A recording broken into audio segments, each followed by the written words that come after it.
All right, everybody, this is Swiss. Let's talk about the DAO once again. There is another proposal here that is worth looking at, and let's see if this is actually what people are voting on or if there is a hidden motive. Let's go after the intro.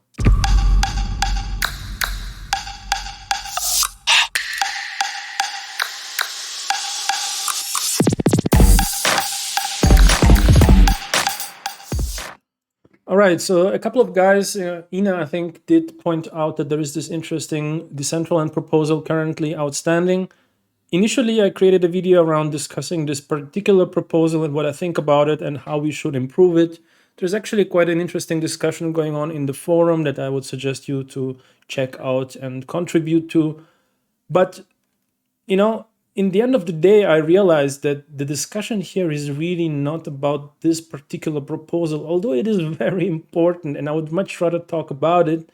But the actual issue is somewhere else. If you read through the comments and through the contributions on the forum, you realize that the core question where it all comes down to is the fact that the community still does not accept the idea that certain members of the community have 1 million plus voting points available to them because they control a lot of land or because they own a lot of mana. And it seems like this spread between the very wealthy and influential members of the community and the maybe more active, less influential members of the community feel like there is a bit too much of a spread. And that if you introduce these kind of limits here as proposed in this proposal as a threshold for a proposal to be valid or to pass, if there is this threshold, it does help to keep out the smaller players from abusing the system, but it does not keep out the large players from abusing the system. And it feels like that all of the argumentation from all sides really revolve around that particular point. And I did take the liberty to check out a proposal that really went under, and it wasn't extremely well formulated. And it was really suggesting that, hey, why don't we just have one vote per account? And I don't think this is a very well thought out proposal because, frankly speaking, you can create an unlimited number of accounts if you are willing to put in the work, meaning that it would allow everyone to manipulate the system even more. So it would eventually evolve into a proof of work DAO, if you will. So, but that's not what I wanted to actually show you. What I found really interesting is that how the vote actually played out, and you can actually see the struggle between. I mean, the results were pretty obvious, 99 to 1%. So this definitely did not pass. But if you look at the people who voted against it, I find it quite interesting that they actually made the effort to come in here and to press no. And if you look at the number of voting points that they have, and if you look at some of the names who have been around Decentraland from the beginning, you actually you can see that there are a lot of people in Decentraland who do have maybe not 1 million voting points, but they do have 100 grand of voting points available to them. Or they control, a significant number of lands. So they all voted no. And the votes that voted yes are all relatively small accounts with 100 mana or 1 land. So there is this spread, and there are these two fronts, there are these two opposites, if you will. The very rich, quote unquote, players, and then the very poor players. I don't want to say who is poor or rich, but I must say if I would look at my mana account, I would probably be more on the poor side. But that's not the point here. The point here that there is this struggle between these two extremes, and you can see that struggle all across the board, that everyone is looking out for their own interest. And the question is, how do we move beyond that issue? Because I think the DAO in Decentraland is very particular. It's not like any other DAO in any other ecosystem that we can look at, because every other ecosystem pretty much starts on equals. And then some of them have introduced delegation of voting power, and then certain entities now do represent other individuals. So there are certain clusters of influence that are forming. But in Decentraland, it's like right from the get-go, you have these multiple entities that are just much stronger than the rest of the community. And a lot of the times, these entities are not the most active entities. And what's more important is that depending on how the voting delegation proposal is going to be executed, and I'm not saying if, I'm saying how, we are likely to bring in many more larger players or form many more larger players in the form of districts. So I think there are a lot of things that we need to take a look at is how vote delegation is going to be designed for district. And I think there are a couple of ideas in that area that would make it better than worse. But in the end of the day, the core question is how do we deal with that difference in wealth and difference in influence? And what consequences might there be if we get this wrong? And how important it is to make a first step and see what happens and iterate from there versus not do anything and wait it out and plan and talk. So it is, there are a lot of complexities here, and suddenly we have this proposal. And this proposal is not bad. I mean, it's an important problem that needs to be solved. And I think we do need to solve it in this way. And I think the points raised in the discussions are correct. And I think if we reformulate the specific numbers here and line out the items a little bit more specific, we can get a solution here. And the problem is really, can the community accept the fact that someone could come in and just overpower every decision they want to make or not? Let's say someone creates a wearables collection, although no, man, wearables collection are not likely to be part of the DAO. By the way, there is, I think, someone created a DAO proposal on that topic where I voted no, but I don't know if this is going to be a valid proposal in the first place. In any case, you could propose any kind of idea.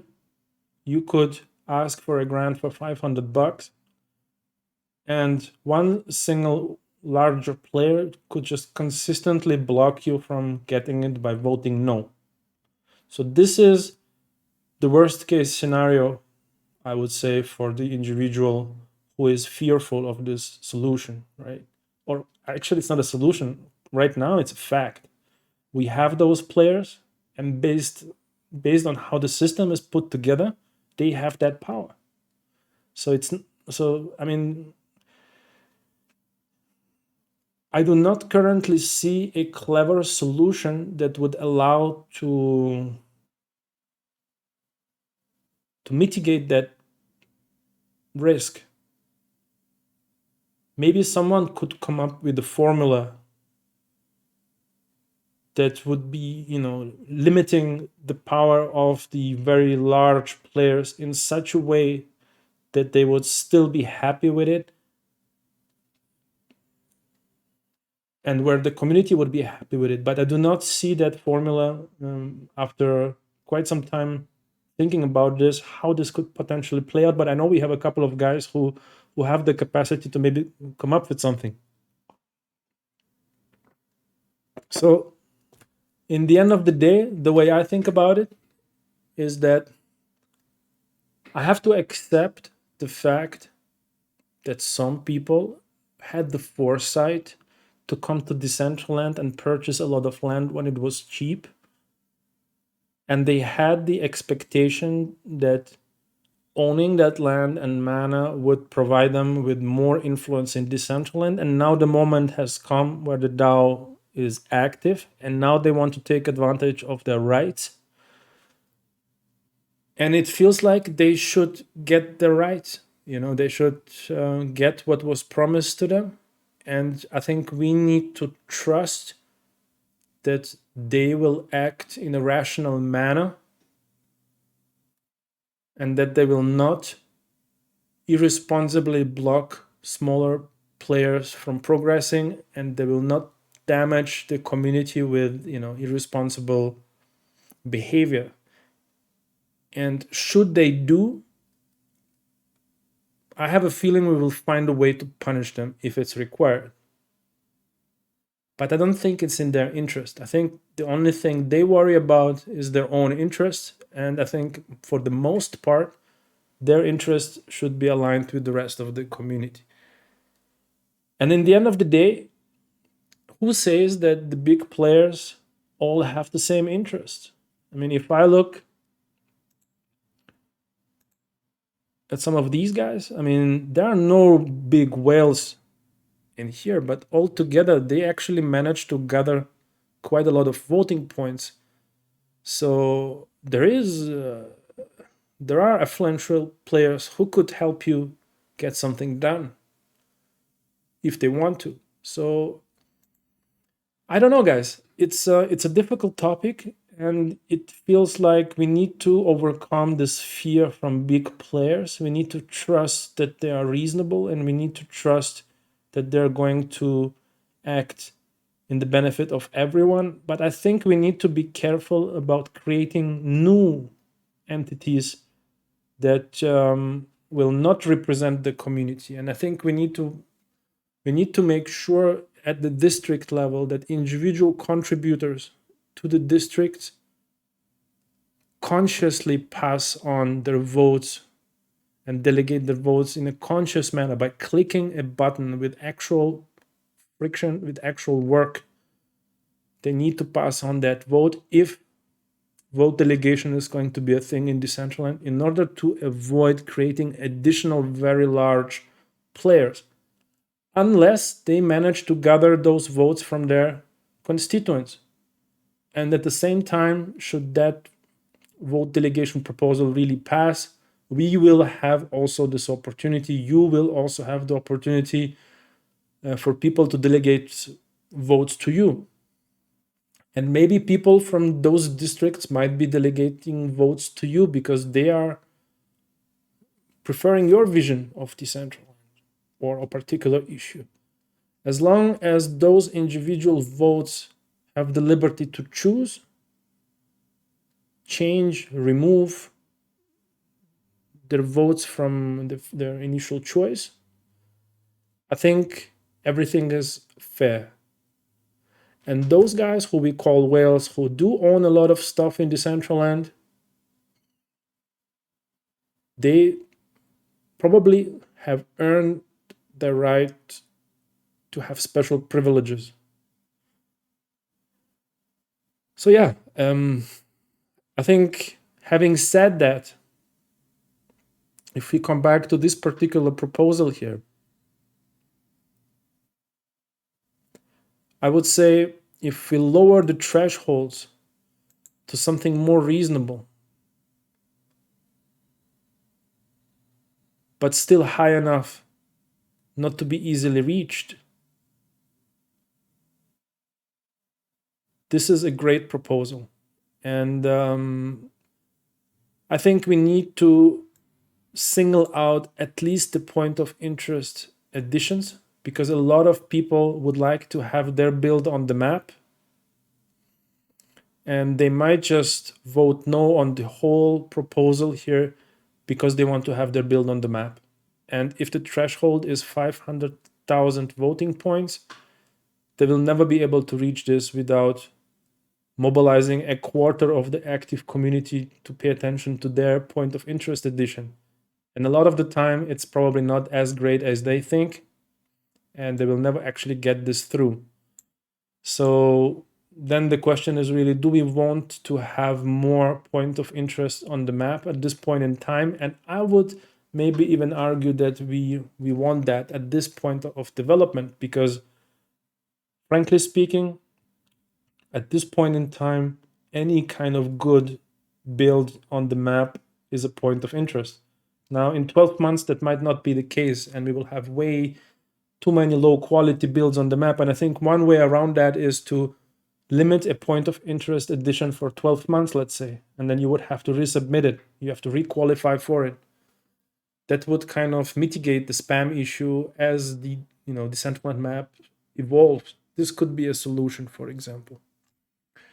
As to name bans, I think if there is really a controversial name, the community could come together to ban it, and the 500k would be all right. And it's not the most burning issue, I guess. And adding a server, honestly, I cannot speak to that, but it just doesn't feel like this is happening very often. And when it does, I think some larger entities will be able to gather the 500k voting power to get this through. But what we are really interested is the grant request. And I think here the 1 million voting points is maybe a little bit too high for the current tiers that we have, up to $3,000. I think this is too high.